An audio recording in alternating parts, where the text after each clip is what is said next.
Hi, I like to move particles on a surface from one side to another by vibrating the surface without the gravity pulling it sideways, and I have some good idea how to do it. Let's do a flash forward to the future and see the result. It's not working! So did it work? Don't tell me. I like to make it. I have a good feeling about it. The whole concept is based on Chladni's vibrating plate creating figures due to standing waves. I like to make my own plate using a speaker as an actuator. As you know, a speaker is a magnet and a coil that when you excite the coil with an AC voltage, it vibrates at the same frequency.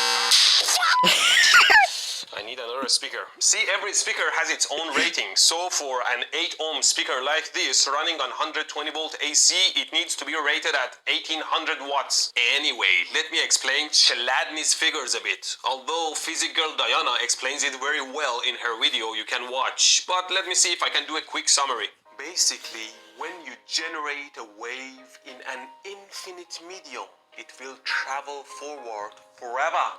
Unless there is a change in the transmission medium, like a material change or a blockage, and the wave reflects from that change and returns. Now, the energy of the waves pass through each other like a Holy Spirit through a wall. But the effect of the two energies acting on a single particle in the transmission medium is the sum of the two energies. For example, if we have two waves like this in a given time, the sum of the two waves at this point is positive, here is 0 and here is negative. So when the original wave and its reflection add up, instead of a wave moving one way, you get a wave that looks stationary, which is called a standing wave with nodes and antinodes. And that's why this video is sponsored by ExpressVPN. Oh my god, I can't even integrate. Well, the thing is that I'm seeing more and more comments from my Chinese and Iranian viewers, which means the VPN is clearly working, so I like to promote it. If you also like a secure and non-restricted internet experience, get 3 months of free service on a 1-year package at expressvpn.com/electroboom. After which, it's less than $7 a month with a 30-day money-back guarantee. I personally use their service, especially while traveling, to secure my Wi-Fi connection, among other things. Back to standing waves. We like to vibrate the string or the surface at a resonance frequency, because at resonance, with a tiny bit of input power, the waves add up and create massive waves. For a string, you could resonate at different frequencies, with the string length at half a wavelength, a full wavelength, 1.5 wavelength, and so on. These resonance frequencies depend on the speed at which the wave travels through the medium, which depend on the material, tension, weight, etc. Same thing happens in the 2D or 3D mediums. The waves reflect from the edges and surfaces and create all sorts of standing waves. I've already shown you the standing waves the microwaves generate on a cardboard box in the oven compartment. Assume this is the cross-section of a vibrating plate. If you pour sand on the plate where the antinodes with the maximum vibration, the sand jumps up and can't stay. But it settles on the nodes where the vibration is minimal. And that creates the Chladni's figures. Let's make one. I'll make mine using these foam boards I bought from a dollar store and these twist-on wire connectors and a speaker, a house speaker, which I call Nancy. You know Nancy Pelosi, the house speaker? I cut my foam board into a 1 foot by 1 foot square. It's a little bit warped, but it should work. I hot glue the connector to the middle of the board. Then I hot glue the connector that acts as an standoff right on top of the speaker, as level as possible. There you go, something like this. Now we have to drive the speaker, and you can use an audio amplifier if you have one, or in my case I have designed my own circuit a while back which I can drive from any audio jack or a function generator. Now we can attach the magnet of the speaker to a steel pan so it doesn't move around. Now I drive the speaker using a sine wave from my function generator, trying to find out the resonance frequency of the plate. Right now it's at 100 Hz, and if I change the frequency, you see at around 117 Hz it becomes louder. So that's one resonance frequency, and harmonics of that would make the plate resonate. Now we pour a bunch of salt on the plate and start the speaker to see what happens. Look at that! Beautiful! It worked perfectly. See, the salt stays at the nodes of the standing wave where the plate doesn't vibrate. This was at 117 Hz. Let's try other frequencies.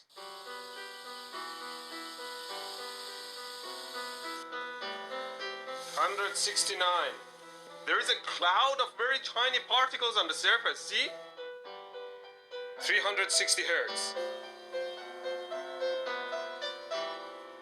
It's interesting. It seems like these spots can hold very light particles like a cloud. ¿Por qué estás llorando? 519. No importa. A foam board doesn't work as good as those nice and straight metal plates they use, but hey, it works well. Now that we made this, I want to see if I can move the nodes of the standing wave over the surface and move the particles with it. If I can make that happen, I can even move the particles uphill. Now here's my thought. What if I have actuators on both sides of the plate and create my own wave and fake reflection to create my own standing waves? Then I can vibrate one, say at 100 Hz, and the other one at 101 Hz. The frequency difference results in the source waveforms to slowly shift relative to each other. See, here I have two frequencies with 1 Hz difference, and this is the sum of the two. The frequency difference is so small, the plate would resonate with both frequencies. And looking at their sum, the nodes of the wave would shift one way. To visualize it a bit better, you can look at my video of the water levitating with strobe light. The water is vibrating at some frequency and the light is blinking at a slightly different frequency, and it seems the water is moving slowly one way or the other. This time I cut a narrower piece of board and I hot glue two standoffs at the middle edges of the board and hot glue it on two speakers, nice and level. Oh boy, I hope it works. Fun fact, did you know that plates can have two or more different main harmonic resonance frequencies? For example, in this plate, the wave reflects a shorter distance this way and a longer distance that way that creates two different resonances. Did you know there are bells made to have two different frequencies? We can try this. Here I have a glass that makes one tone. We can see the frequency spectrum on my phone. Only one peak at 1.1 kHz. Now I added magnets to the glass as weight, so it resonates slower this way and faster that way. Now if I flick the glass, you see two peaks. Now I have to update my audio amplifier so it can output two channels. Okay, so first we have to figure out at what frequency this plate oscillates. Around 330 Hz. Now I turn this on at 330 and that one at 331. Yeah, you can hear it pulsing. What I mean by pulsing is that when you're adding two different frequencies, they drift over each other like this. So when they are in phase, they add up, or when they are 180 degrees off, they cancel each other. And if I zoom out, you see that the resulting waveform is pulsing. The speed at which this pulsing happens is equal to the difference between the two frequencies. Now we pour salt on it. Well, it's moving around a little bit, but not as I hoped. I'll just play music on it so you don't go crazy.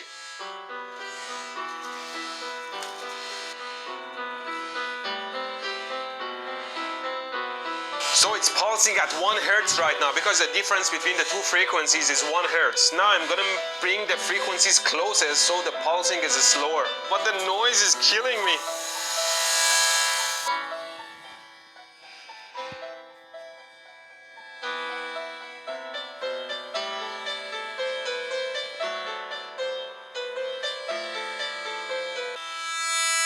Well, I was hoping for a better result, but I guess we learned through disappointment. It does move around a little bit, but I was hoping for the salt to move from one side of the plate to the other side. Let me put back the square plate on the speakers and see if I get any better shapes. Okay, on the bigger plate it waves a little bit more.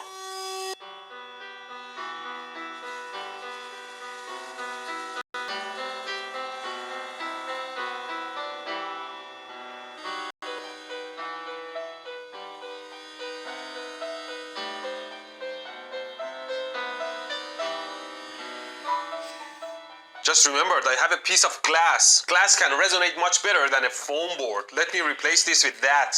I'm a bit afraid of resonating glass though. But the glass is much heavier for my tiny speakers to vibrate. Seems like it's making these crack lines.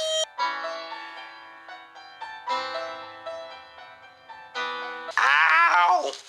Well, at least the glass didn't break, but there was no waving action. I think I understand why combining two frequencies still didn't work. Yes, I have two different frequencies at each end, but that doesn't eliminate the fact that each wave also reflects from the edges of the board. So on the same line, the first source has standing waves like this, and the second one like this, slightly shifted, so the salt only oscillates between these two nodes, rather than a sweeping node across the board. Maybe my idea would work if there were no reflections from the edges of the board, but I don't think that's possible. Let me just glue one speaker at the center. I think it might look much better. The glass is probably too heavy for my speaker to vibrate. Yeah, the glass is too heavy for my tiny speakers. Let me stick it on my subwoofer. Should be able to vibrate it harder. It's interesting, I can clearly see the resonance in glass. See, it's vibrating here. Then there's a node around here, then it's vibrating here. Let me increase the amplitude so the vibrations are more visible. Oh oh Well, that definitely changed the resonance frequency of the plate. Oh, I guess that's why they do it with metal plates. They don't break. Back to my two speaker setup. If I just run one of the speakers and utilize the reflection of one of the waves, at low frequency I only create one node, as you can see here. See, with one speaker powered and changing the frequency on that speaker, I can push my particles forward. I can't even bring it back, see? So it's possible to some extent. There are videos of holding particles in midair using standing waves, and they can move them around too. But in their setup, they have hundreds of ultrasound speakers, and by tuning them individually, they can slightly move things around. Maybe there is some good application for it, but one thing that for sure works is ExpressVPN. It frees your internet access from local restrictions, because you would connect through the country of your choice, which also makes your location private. It also encrypts your data, so if you have to connect to some shady Wi-Fi network, the guy next door connected to the same network won't be able to hack into your data. So to take advantage of all these features, visit my link below to learn more and sign up. Thanks for using my link.